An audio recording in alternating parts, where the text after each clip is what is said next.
Hi, welcome to the Urban Monk podcast. I'm with a new friend today, Karlee Holden, who's somatic therapy, NLP, trauma wellness coach, written a couple books. Can you please talk to my girlfriend? Can you please talk to my trauma? She grew up doing some NLP with Tony Robbins, started in LA with all the LA spiritual people and figured out how happy they were, and then moved to study with Peter Levine and did Somatic Experience training, became a practitioner, and is just right in that realm of helping and healing trauma. And I promised to keep reinforcing the trauma series, didn't I? And here we are. We're going to be talking to a number of people that are here to help. So welcome to the show, Karlee. Thank you. Thanks for having me. So you studied with Tony, you studied with Peter. Talk to us about your journey in learning how to decipher, crack the code around trauma. Yeah, well, you mentioned that when I first was in Hollywood, I was working with people down there. I think you said that were happy, but they were not happy. Right. Yeah. Okay. The spiritual people. Got right? it. Yeah.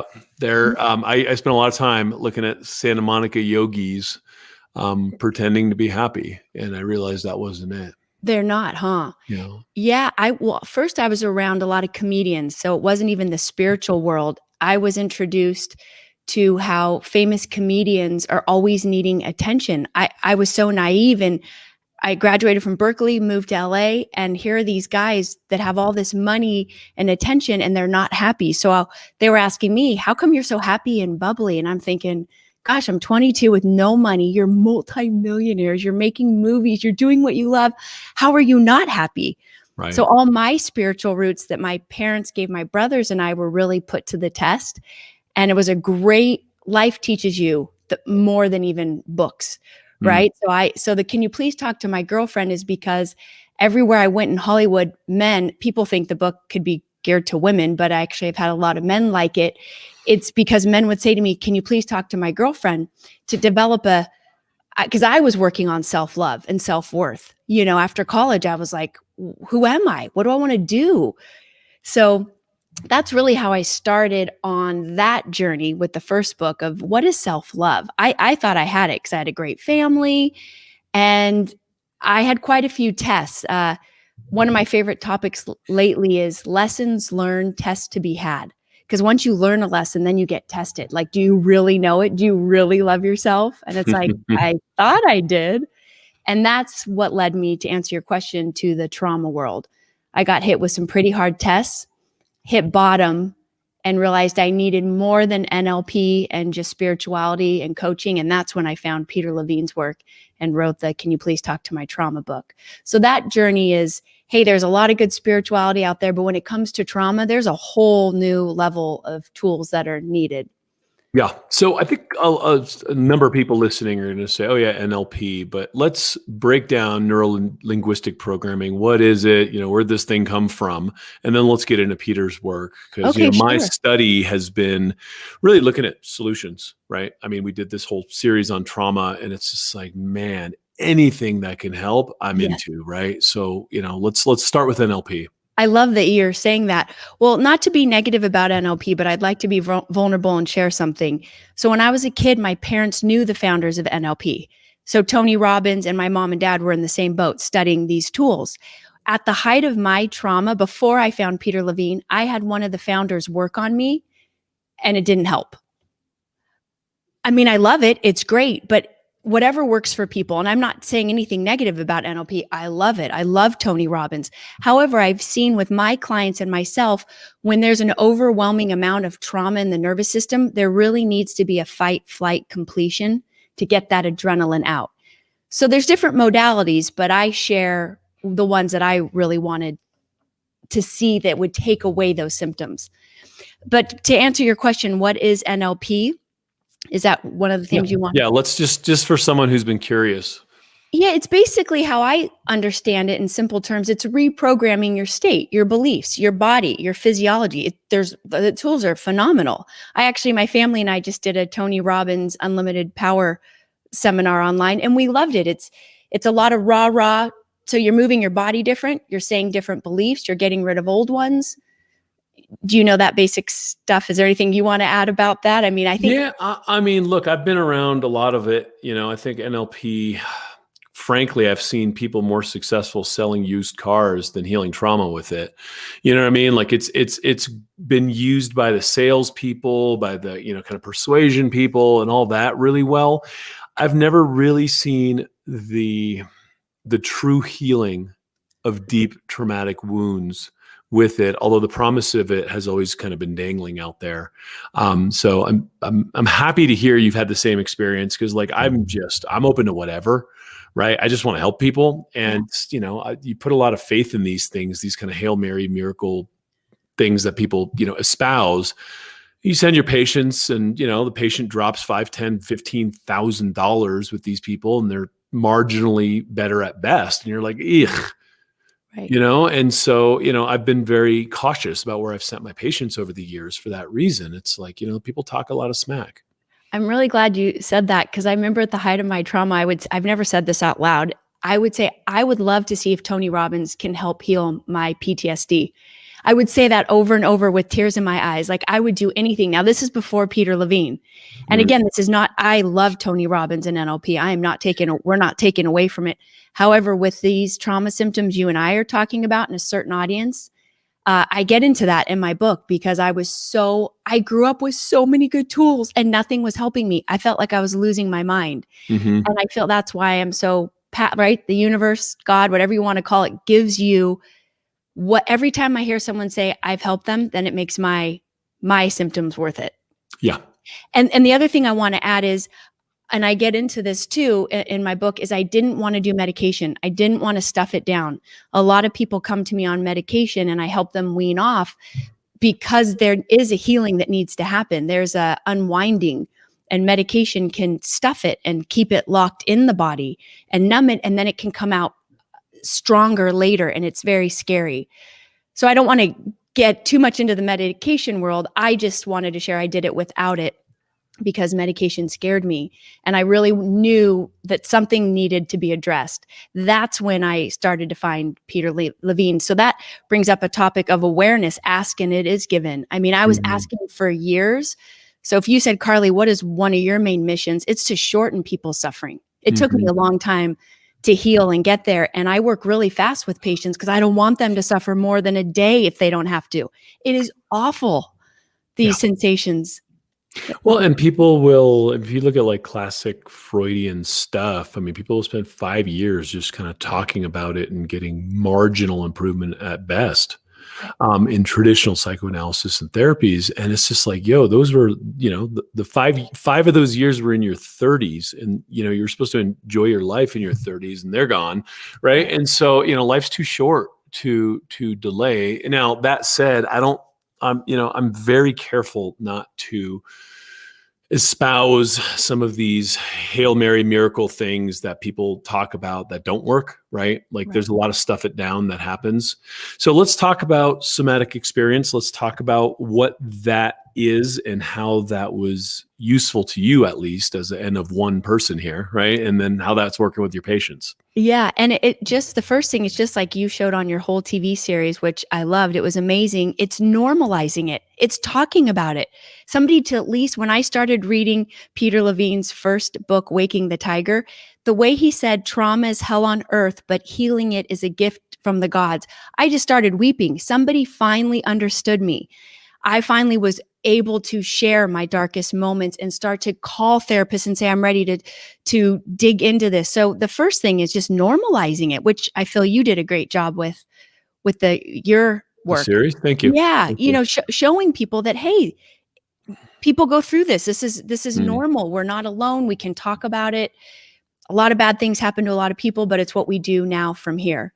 And so I immediately started with his tools. I wanted relief so bad. And he talked about the felt sense. So you're getting out of your neocortex and more into, I think, is it the limbic brain, your sensations.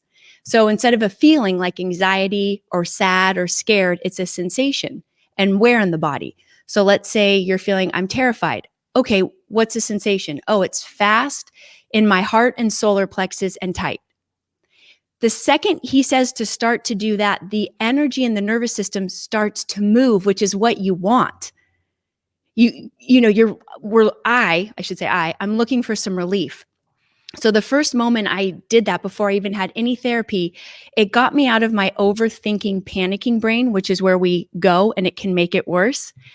And when I dropped into the body, I had a little bit of relief. And since he says, follow those sensations, they start to move. So again, this is like the very, very beginning. And I noticed a shift. If I was a level 10 of pain, it went down to like an 8, which is even okay, great, any relief right now. And then that's what started me on the journey. I went on the website. It says find a practitioner, put in my zip code, started calling. And that's exactly what they do. They start working with the sensations in the body. Before you even start to tell your story, it's what's happening in the body, and it starts moving, because your nervous system and your subconscious, how I look at it, to reframe it, it's like clapping, like, yay, you're finally working on me and listening to my pain. And so for me, and I've worked with this a lot too, I won't even know the story for quite a few sessions, because you're working with unwinding. The adrenaline starts moving. It looks like shaking, tears, heat, digestion, gurgly tummy, yawning. Everything starts to come back online. And so that unwinding gives a lot of relief. Yeah, go ahead. Is there specific breath work? I know Peter says what goes in must come out. Is there specific breath work to target the region that you're saying you're feeling or somaticizing this, to kind of unhinge the energy? That's a great question. In our training, they don't talk a lot about breath work. I mean, I did finish it 7 years ago, so I'm not sure if they've added that. However, the breath this is so beautiful. The breath will naturally, deepen. And so we're trained as a practitioner to say, notice that breath. So let's say I'm like, all of a sudden you go, there's this opening. Could you hear that? This expansive exhale that makes space. So you want to make space in order to look at those dark, painful experiences. Mm-hmm. If you go right into it, you're re-traumatizing the nervous system. So you're looking for space, and you're pendulating between the safety and the space and the pain. And in the middle is where you get the release. Is that too complicated, or does that make sense? No, it's beautiful. I mean, listen, I did a number of these somatic therapies clinically for years. We just, been looking at what works, and some of the breath work works. I've done Qigong therapies with breath, but I mean, the moral of the story is feeling it and allowing it to manifest somewhere in the body. It almost like links it links to the symbols and the trauma. And eventually it gives you an anchor that isn't just so etheric, to be able to start to chisel away at the trauma and the pain, right? Absolutely. And you're leading perfectly into, if we were to simplify, right, both of our studies, what I really love to share, and when I was talking to your team, is the fight, flight, completion. So the nervous system there is no time. It wants to go back to that event and do what it never got to do, because that's what trauma is. Peter Levine says it's not the event, it's how you respond. So I watched my body through multiple events, go back with my therapist. I'm in the room, I'm in the situation, my body sensations are showing me how it wants to respond. Then the meaning comes. Then the brain finds the words. I want to say this. I want to move this way. So in my book, I really tried to give an example, because people like examples. So we could, if right now while we're talking, I love examples. Yeah. And a lot of my clients, I say, if I don't say your name, is it okay if I can give examples? And because people love that. And when you relive it and move through it, I mean, I've worked with a 50-year-old woman, and we went back to when she was 6 years old, to some sexual trauma with a family member. And it was amazing how she unwinded, and I got to guide her away from the perpetrator. I like that word. And her body is slowly titrating and making these movements. And my job is to say, so her head might be very little movements, micro movements. And I said, okay, your head's moving to the right. What happens when you let your chin go that way?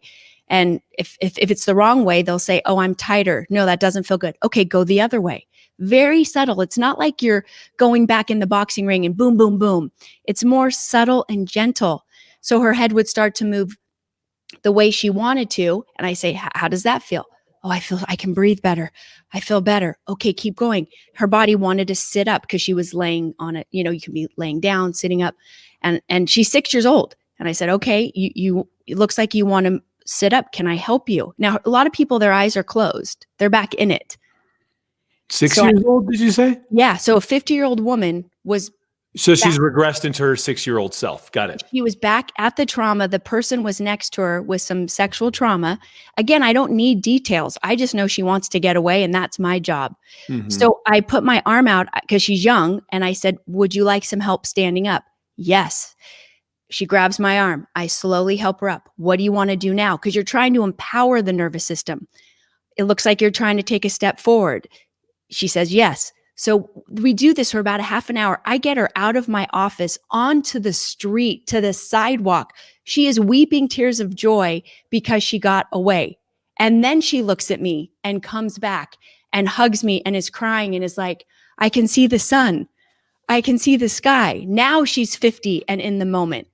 That was a really quick example, but that's such a powerful, visceral example of how these things get accessed, right? Excuse me.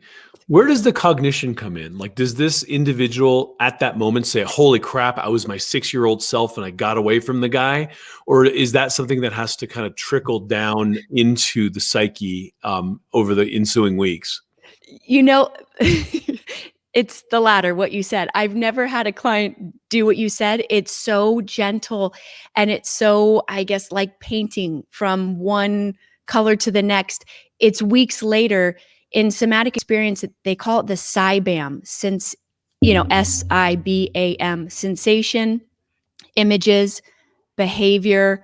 Basically, the M is meaning. The meaning comes online later. Mm. So it's so cool. Think of how many of us overthink in this world, in this society. We're overthinking way too much. So what is so powerful about this work is you take that all offline and you just get into your heart, your soul, your basic anatomy. Even if you're not spiritual, it's your nervous system. I didn't even know what a nervous system was. I was like sympathetic, parasympathetic. I had to Google the definition and try to figure it out. So sympathetic is you're coming up the mountain, fight or flight, you're scared. Trauma is when you get stuck at the top. So our job is to get people parasympathetic, release it, come down. What do I need to complete? And you know what it always goes back to? Are healthy boundaries. Sure. And so when you have healthy boundaries, you're not getting re-traumatized. So most trauma is there weren't boundaries. We didn't learn them from our families, our parents. Stuff happens over and over. Now we get to realize, sorry, tell me if I'm going too fast, but this is just a simple, hopefully important point. As you heal these traumas, that's when you somatically can do boundaries. People try to do boundaries here. It has to come from the body. You have to feel it energetically. And in order to do that, fight, flight, completion needs to happen. That's what I've seen. Because my clients will come back to me over and over again and be like, oh my gosh, I wanted to have boundaries. I don't know why I didn't. I was like, okay, what's happening in your body right as you say that? Yeah, my chest is tight. I can't breathe. Oh, what just happened? My mom was in my face and in my space. Okay, what do you want to do? So you're working with present and past, trying to get that space. So you can, okay, what would you like to say? You can say it with me. You're safe. Because people get scared to say it. But if you can do it in a session with an objective, loving support, like a good practitioner, then they say, I want to say this. Oh, how does that feel? Oh, I can breathe. That, weeping, that feels so good. So these baby steps heal the past trauma and then prevent it from happening in the future and create healthier relationships for everybody in their life. Can we personalize this a little bit with you? I know that, you'd shared this with my team, so I'm assuming it's shareable. You were in a relationship, loved a man that was violent. Yeah. Your mom loved a man who wasn't violent but manipulative, and these patterns that are running down. How does one become aware of these, and how does one establish a boundary when a lot of times, you look up and you say, damn, that happened again, because it was so unconscious, and it just, you kind of almost black out and get back in the same type of scenarios or situations. Well, yeah, I'd love to give 2 examples are coming to mind. So with my personal family, my parents had a lot of money issues. So if if there was disrespect and manipulation, it was manifesting in finances and losing homes, which was very painful, and I can keep it just general because I am very close to my parents. If one parent isn't good with money and the other parent is wanting something and they're not meeting on the same page, and bad choices keep happening around money and bankruptcies and losing homes, that is traumatic. That is a form of trauma. So then you see the pattern in my life didn't manifest necessarily with men with money, but that same disrespect of not being heard or getting what I needed, it came out in other manipulative ways. Does that make sense? Sure. A really good example of a couple I worked with, loved each other very much, together forever. He had sexual trauma when he was young. He hadn't talked about it or worked on it. When he'd go away for work trips, he would drink too much and was unfaithful. He loved his wife and his family more than anything. She was shocked when she found this out. So I worked with both of them individually and together. I helped her understand his trauma symptoms and what cheating really is about. And that took her a while. Like, how do I ever forgive this man that I love? He cheated. It's like, it's in her brain, it's all about other women. I helped her see it's not about other women. He's trying to release the sexual trauma and the abuse. He doesn't, and he confirmed with me, I don't want to be with other women. I don't know why I did this. The humiliation, the shame. We got into his deep pain. Long story short, you heal both people. Her pattern from her mom was you do too much. So why he's always gone working, she's doing too much working and taking care of the kids, and he's off screwing around, which it seems like. But that's not the case. So both of them had trauma patterns to heal. She said, I don't understand. I'm not like my mom and dad. My dad never cheated on my mom. I said, however, you just said your mom did too much and your dad was always off working. So do you see the correlation of the pattern that each person can own and heal? So, and today they're doing great. They stayed together. No, this was years ago. No more infidelity. So patterns look different. People will get confused because one of my therapists, psychologists said, where did you first learn to put up with a violent man?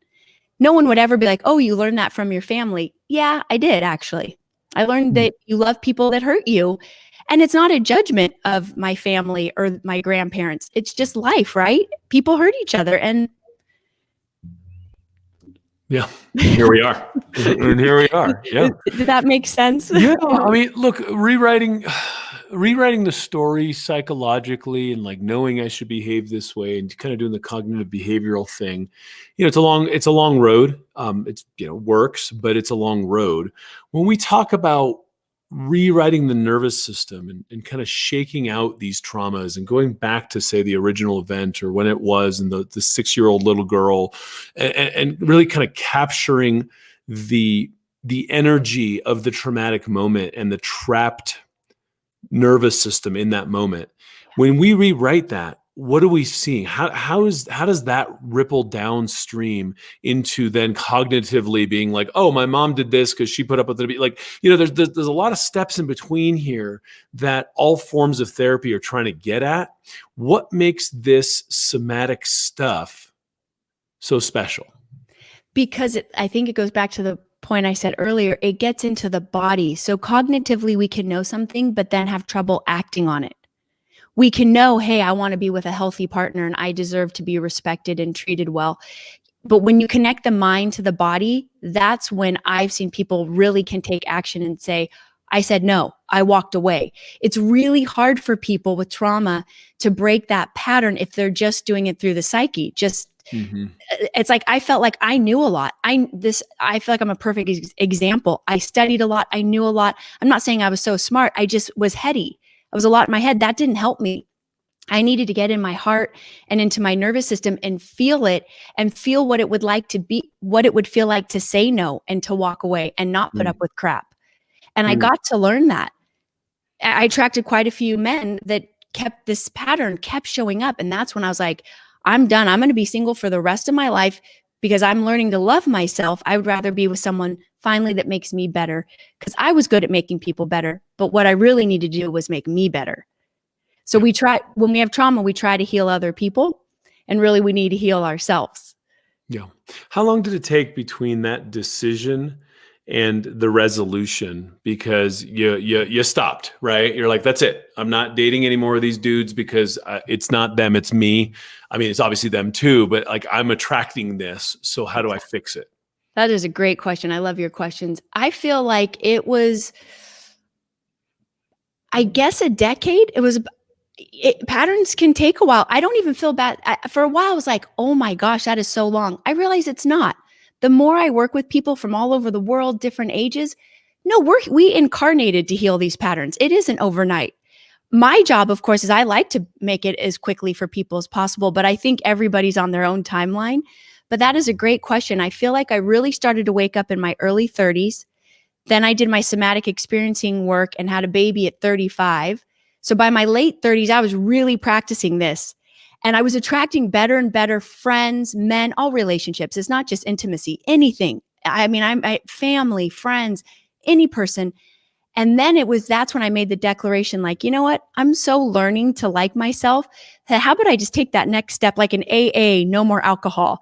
Unless I meet, and it's interesting because at 42, I did meet my match. I met someone that I could see in the mirror reflection of myself. And it was the first healthy person, my husband, who I'm married to, that met me where I was at. And to this day, our goal, it's not always perfect. There can be arguments and differences and disagreements. However, we both have a declaration. We own our part. Then we come together with the intention of how do we make each other better. Lovely. I mean, that's a whole nother talk we could have on relationships. Lovely. But we're filming a 10-part series on conscious parenting right now. Make sure you mention that to my team, because we're not done filming yet. But that's something that's upfront and personal for my team right now. Is after trauma, learning how to be better parents. The conversation keeps going, doesn't it? Yes, because parents' relationship is a reflection of what the kids' nervous systems are going through. I have an 11-year-old and a 5-month-old. So I'm really watching it with a 10-year gap, how it manifests. The better we are, the better children are. Yeah, those poor first kids, man. It's just we were young, we were doing our best. What I mean? Like, it's just the older you are, the more capable you are of consciously parenting. The challenge is it's an inverse relationship for most people with the amount of energy you have to put up with it, right? And so there's got to be like a good cross section, because I know a lot of people who had kids in their late teens who are so clueless it was painful, and people who wait till their 40s and they just can't throw a ball with a kid. Somewhere in between, we got to find our wisdom and get better at it. Absolutely. There's a part of this work that I want to address. It looks hectic. Like, I've done this symbol linking stuff. I've done a lot of this somatic stuff. People are on the floor crying and trembling and shaking. And it's like, oh shit, I don't want that. Right. Because we avert pain. That it's like, wow, that looks like that looks like a lot of work. That looks painful. It's a great But on the other side of that, the resolution is like, pow, right? Like, holy moly, that actually worked. That actually worked. Like, that person is actually better and is on the other side of this. And so there's this block I've seen with certain class of patients, if you will, who are just like, whoa, that's too gestalt. And so they don't want to go in, but they want to tap dance around it for 30 years. So I just want to see how, what you would say to that. Great point. Well, and this again gives testament to Peter Levine's training. That shaking, crying is so funny the way you said it. It's almost like I want to do an SNL skit on trauma. Like, nothing to take away from the pain, but just to have a moment of laughter because it is so painful. Oh, I mean, I've done the work. I'm like writhing on the floor. You don't want to feel that stuff. The whole point is you haven't wanted to feel it for the last 30 years. What makes you want to feel it all at once now, right? Okay. And that's where I think a lot of people are just really timid and don't want to go in. We want to tell people you don't have to go in and feel it the way you did back then. That is what people must know. People don't touch it because it's scary. Absolutely. And why Peter Levine is so genius, it's not just going back in. You're going back in a different way so it feels good. Whatever you described, I haven't seen be painful, or myself with the people that worked on me. You're lightly, so let's say this is the trauma bubble. You're tapping the very edge. You're not going in and trembling and shaking and getting all gestalt and freaking out. No, that is not, you're right. You lightly tap it. Now, this time as you're tapping it, you have the support and love you never had. Holy crap, this is amazing. That bad thing happened, but now I have my practitioner with me. Or you can bring in in your imagination Superman, Jesus. We bring people in, and now you're looking at whatever the nervous system is so genius. It's so beautiful. It won't overwhelm you when you learn to trust it. It won't dive back into that ugliness. It will lightly tap it. You may see something that doesn't feel pretty, but now you're seeing it with a whole new set of energy, and you're having a healthier response. So now you want to do it. Now you're going, I want to say F you. I want to punch. I want to run. Now this feels good. And I'm getting chills as I say it right now. I have tears in my eyes with clients. We're weeping in joy. It's not ugly. It's not bad. It's freeing. The scary quickly becomes freeing and passionate. And you get what I'm saying? It's funny how anger, which is so judged in our culture, is actually a mobilized energy. Right? Because when you're just shell shocked and just, oh my God, like I don't want to talk to anyone.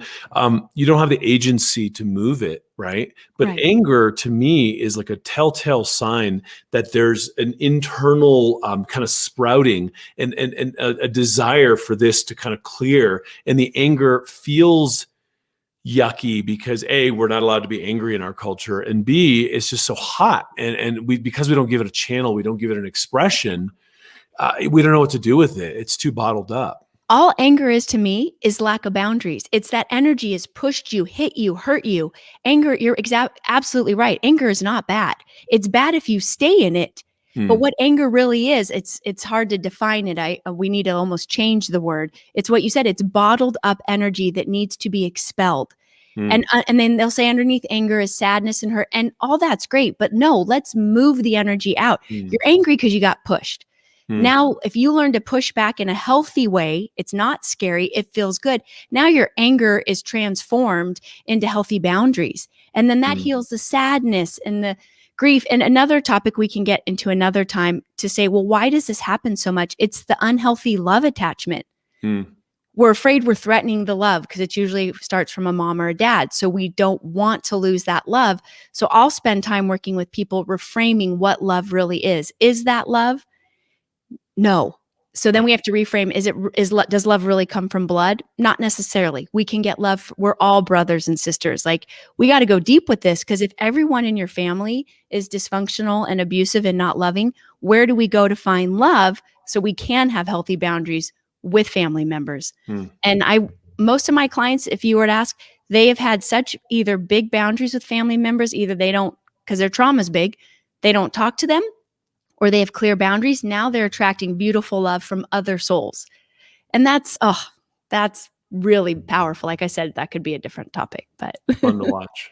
It's funny as we talk about boundaries, the Chinese elemental system, there's a different kind of energies around all of them. And the metal energy, the one of the fall, is boundaries and propriety, right? And so because some of us start to molt and we have these issues, sometimes you could have an angry outburst at a nice restaurant and create a scene, and then you have shame. And, and so there's a lot of this kind of like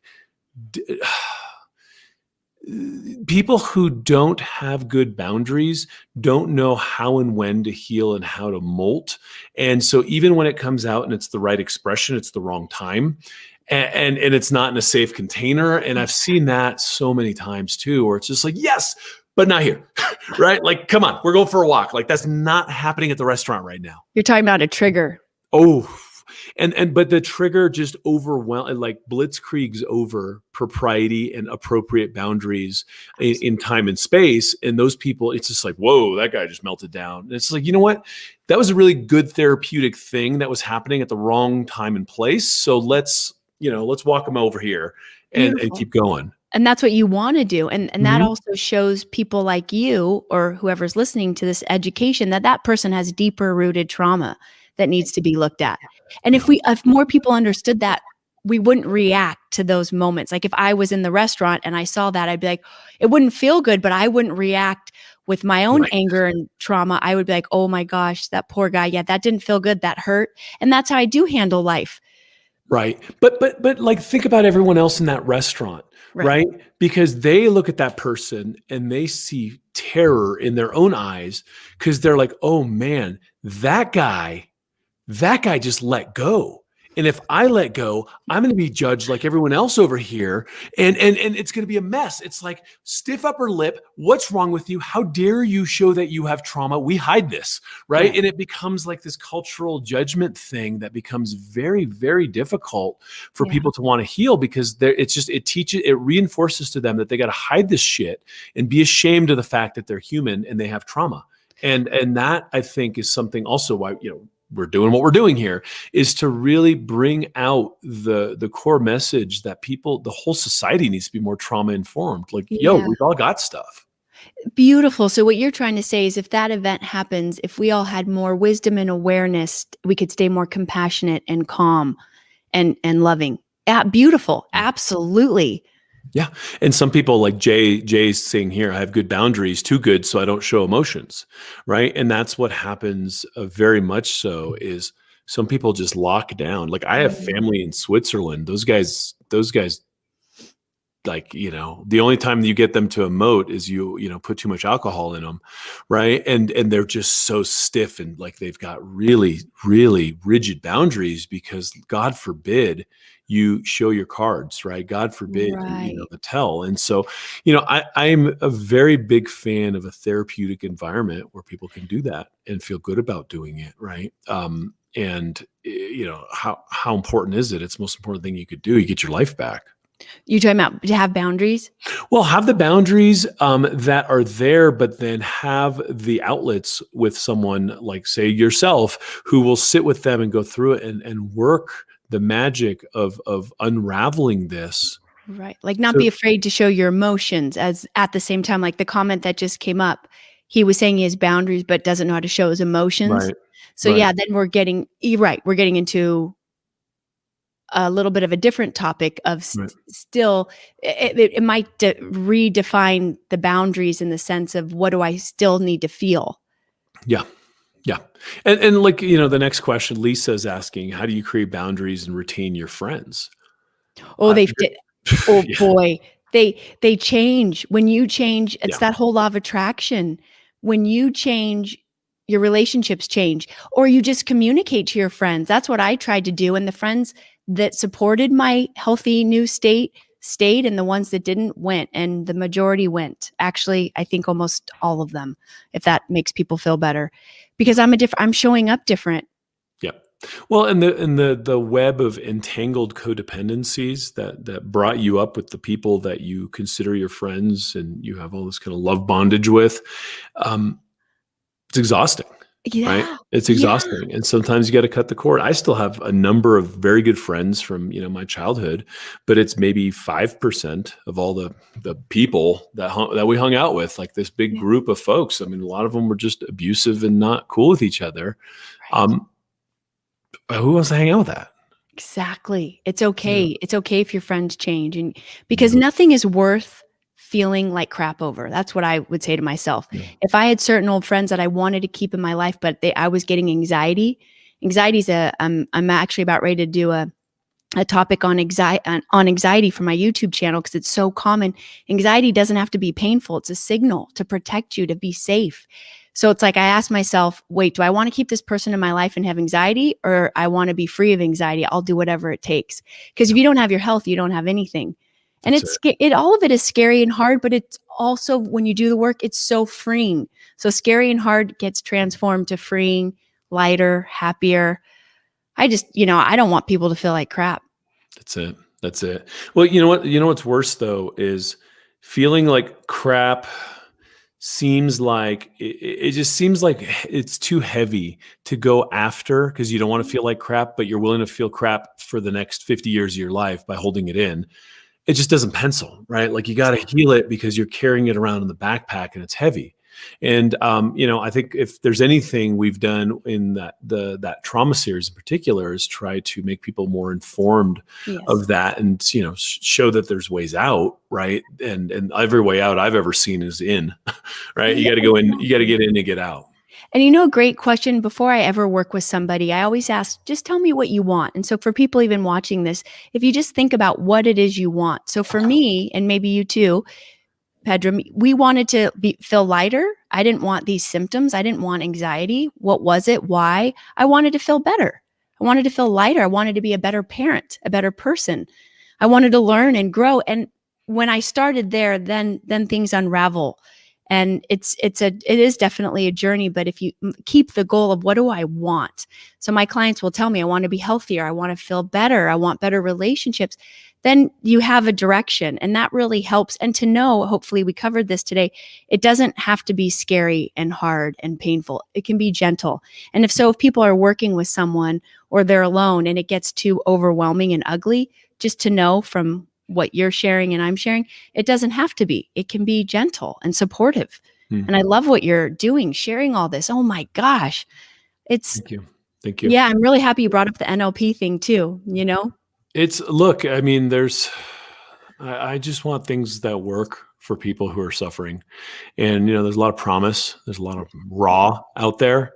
But where the rubber hits the road is results. And yes. When I see something that has results, I'm like, yo, whoa, everybody look over here, right? Because no one's got time to, you're spending time, money, energy, precious heartbeats, yes, doing things that are less effective. That's just, it's just inefficient. Right? You know what? Actually, this is a good point too. And I know we're probably wrapping up soon. People with trauma have a hard time reading. I couldn't read at the height of my complex PTSD. So I recently just recorded on this mic my books to audio on Amazon. So you can just listen. That's what I wish I had. I had to try to read and take it in. I was working so hard. I was in so much pain. So I just did it right here with the new baby downstairs, best recording I could. So you can just hit play. I think it's free on Audible or $3. Yeah. And just listen to some clients tell me we heal with each other. We heal through each other's stories. So what you did with all those stories, I was weeping when I watched it because we're all one. And every time one person shares and gets healing, we're healing someone else. So love it. Thank you for we'll send people to places in a second. I just want to address Jay's going in for a counseling call soon. How would you word that you don't communicate well with a new therapist? Who says that? Just Jay on YouTube. I'm just getting some comments coming in. I just want to see if we could, help a couple people in the last minute we have here. Jay, what I would say is, look, that's exactly what you say. Say, look, I'm bottled up. I don't show my emotions and I hide them. And, I would like to be able to tap into that and access it and communicate better with people, but I tend to be locked down. Right. And a good qualified therapist will take it from there, right? And work with you to bring it out. Now, look, there's safety, there's protective factors, there's resilience, there's a lot of things to build around an individual so they don't feel stripped down and naked in the town square going through all this stuff, right? Yeah. And so I would say, just make sure that they support you in the process so that as you get into these things that are difficult for you, it doesn't, you have the tools and you have the resilience to get into them without feeling, annihilated. Can I say something to Jay too? Please. My husband, who's very open too, he grew up in a very manipulative environment and had a lot of shutdown. So he doesn't have words. He'll get emotional and he'll say to me, and I have a lot of words.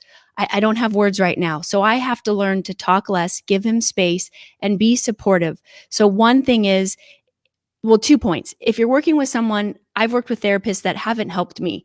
They didn't understand a lot of these tools. So it's okay to get a new therapist. If it's not making you feel better or progressing, you can find someone new. Don't ever feel like you have to stay with a therapist. There's amazing therapists out there, and there's ones that aren't amazing. It's okay. It's life. And also, sometimes when we've had trauma and we're too young, we don't have a lot of words. And so ask for what you want. Yes, I need help finding my words, but also don't put pressure on yourself. If you don't have words right now, work more with the body and your feelings. There's some healing that needs to happen, and the words will come when they do. No pressure ever. You don't need, oh my gosh, when you're going into therapy, it's so vulnerable and stimulating and activating and uncomfortable as it is because you're getting raw. No pressure to be different. Just be empowered by, hey, this is what I want, and I'd like to work on getting there. And if you don't feel 100% loved and supportive, then find someone new, and hopefully Pedram, you and I can guide them to some resources. Yeah. Yeah. I mean, there's plenty of good people out there. You know, a lot of it's geo-targeted. A lot of it's, you know, you got to see if it's a therapist, you got to see them in your own state and all that. And Amy's asking, you know, when do I know it's time to let go? It's like, look, if you're not getting anywhere, it's probably time to, you know, start shopping. Great point. I had that happen to me too. When Yeah. you feel like I got what I needed out of about 8 sessions with an OCD therapist. This is before Peter Levine. And she wanted me to keep coming. And I was like, now I feel like she just wants my money. I'm done. I did 8 sessions. It helped. Now I'm moving on to the next one. And I know we're still answering people's questions, but I wanted to ask you, do you know a lot about Peter Levine's work? I know little. I know people who've done it. You know, obviously I went to functional medicine. I'm not a therapist, right? And then I became a filmmaker and do all the other stuff that I do. But I have been, you know, Peter's work keeps coming up on the good side of the column. Yeah, good. Right. Great. Yeah. Yeah. I mean, you know, when things work, I hear about it. Yeah. Right? And that's, you know, oh, sorry. you know, I have my ear to the ground. I've been around a lot of this stuff. And for me, again, I'm not interested in anything that's not useful. Exactly. That's what I was just going to say. The whole point of this talk, it's never to say only one way. You and I are simply saying, here's the tools that we've seen work, and we just want to help people find what works for you. We're here to offer what you and I have discovered through our journey. That's it. And Jay, yeah, look, read Peter's work, read a lot of books, get into it. If you don't have money for therapy, there's other ways to go around all this. But you know, there is no choice other than to heal. Then it's just a question of getting creative in how to do it. I'm at the top of the hour. I got to go, and I want to make sure people know where to find you. I know it's Karlee with a Karlee, Holden, HOLDN.com. Anywhere else you want people to look around and see your stuff? Great point. Because of money, therapy can be expensive. So I'm doing a YouTube channel and a podcast also with tips and tools that people can start using right away that are simple. If they ever feel too overwhelming, back off. But I try to keep it simple and safe, and they can start to get some relief right away. So on my website are my books, on Amazon, YouTube. I'm just trying to post everywhere because there's awesome. Yeah, you'll see it all though on my website. Yeah. Big fan of what you're doing. I really appreciate you. Thank you for sharing your time with me and our friends here, and more to come. Yes, thank you. Great talking to you. Thank you. Bye. Bye.